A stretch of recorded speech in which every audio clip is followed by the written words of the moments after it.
Duck and Percy enjoy their work at the harbour, pulling and pushing trucks full of cargo to and from the quay.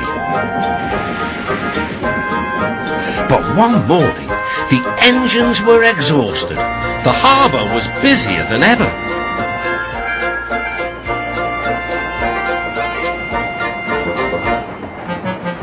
The fat controller promised that another engine would be found to help them. "Huh, it's about time," said Percy. "I ache so much I can hardly get my wheels to move," agreed Duck. They waited for the engine to arrive.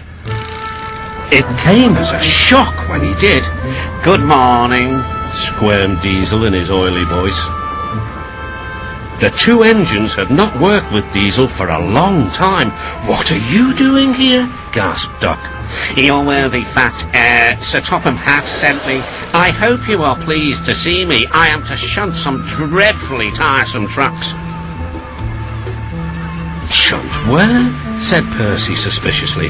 "Where? Why, from here to there," purred Diesel, "and again from there to here. Easy, isn't it?"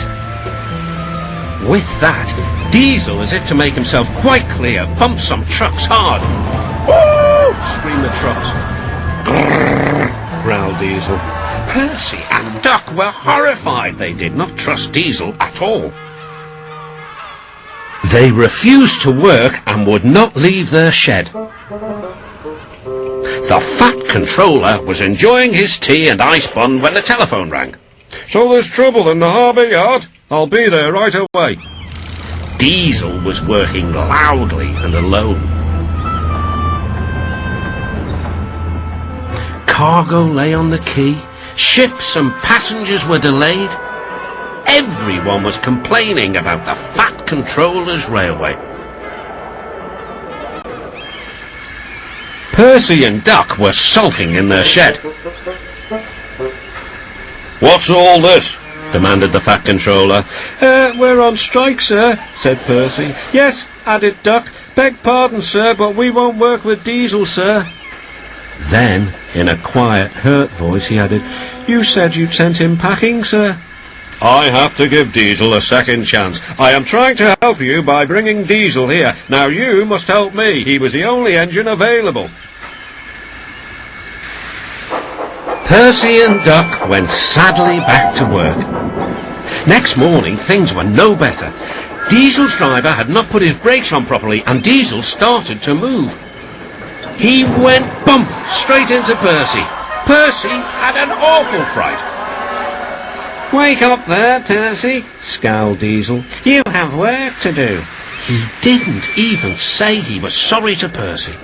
Later, Diesel bumped the truck so hard that the loads went everywhere. "What will the fat controller say?" gasped Percy. "He won't like it," said Duck. "So who's going to tell him, I wonder?" said Diesel. "Two little goody-goody telltales like you, I suppose." Percy and Duck did not want to be telltales, so they said nothing. Diesel, thinking he could get away with his bad behaviour, was ruder than ever. Next day, he was shunting trucks full of china clay. He banged the trucks hard into the buffers. The buffers weren't secure. The silly trucks were sunk. Soon, the fat controller heard the news. The trucks were hoisted safely from the sea, but the clay was lost. The fat controller spoke severely to Diesel. "Things worked much better here before you arrived. I shall not be inviting you back. Now, Duck and Percy, I hope you won't mind having to handle the work by yourselves again." "Oh, no, sir." "Yes, please, sir," replied the engines. Whistling cheerfully, they puffed back to work, while Diesel sulked slowly away.